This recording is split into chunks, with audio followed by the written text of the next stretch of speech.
বেক্সিমকো গ্রুপের কর্ণধার ও সাবেক প্রধানমন্ত্রী শেখ হাসিনার বেসরকারি খাত বিষয়ক উপদেষ্টা সালমান এফ রহমান কারাগারে বসেও দেশের বিরুদ্ধে ষড়যন্ত্র অব্যাহত রেখেছেন। মোবাইল ফোনে তিনি ভারতে অবস্থানরত শেখ হাসিনা সহ আওয়ামী লীগের অনেক নেতার সঙ্গে যোগাযোগ রাখছেন। বৈষম্য বিরোধী ছাত্র জনতার অভ্যুত্থানে গত 5ই আগস্ট সাবেক প্রধানমন্ত্রী শেখ হাসিনা ভারতে পালিয়ে যাওয়ার পরই আত্মগোপনে চলে যান সালমান এফ রহমান।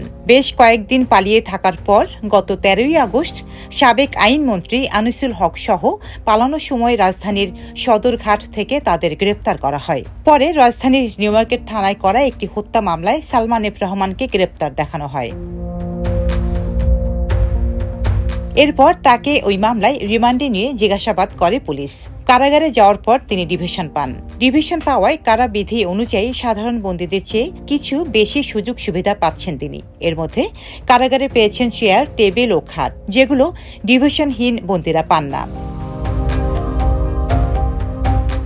একটি সূত্র জানায়, কারাগারে বসে ভারতে অবস্থানরত সাবেক প্রধানমন্ত্রী শেখ হাসিনার সঙ্গে মোবাইল ফোনে যোগাযোগের সুযোগ পাচ্ছেন সালমান এফ রহমান। অসাধু কারারক্ষীদের ম্যানেজ করে মোবাইল ফোন ব্যবহারের সুযোগ পাচ্ছেন তিনি। ইন্টারনেট সংযোগ থাকায় বিশ্বজুড়ে যোগাযোগের সুযোগ মিলছে তার, আর এই যোগাযোগের মাধ্যমে দেশের বিরুদ্ধে ষড়যন্ত্র করছেন তিনি।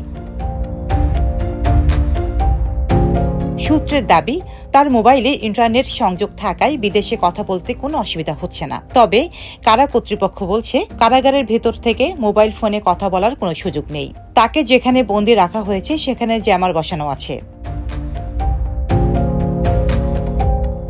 এর আগে 2021 সালের জুলাই মাসে কারাগারে বসে ডেস্টিনির ব্যবস্থাপনা পরিচালক রফিকুল আমিন মোবাইলে জুম মিটিং করেছিলেন বলে খবর প্রকাশ পায়। 2022 সালের জানুয়ারি মাসে কারা কর্তৃপক্ষ গোপন সংবাদে জানতে পারে, কাশিমপুর কেন্দ্রীয় কারাগার 2-এ কন্ডেম সেলে থাকা নারায়ণগঞ্জের আলোচিত 7 খুনের মামলার অন্যতম আসামি নূর হোসেন কন্ডম সেলে মোবাইল ফোন ব্যবহার করছেন। পরে অভিযান চালিয়ে ওই মোবাইল ফোন উদ্ধার করে কারা কর্তৃপক্ষ।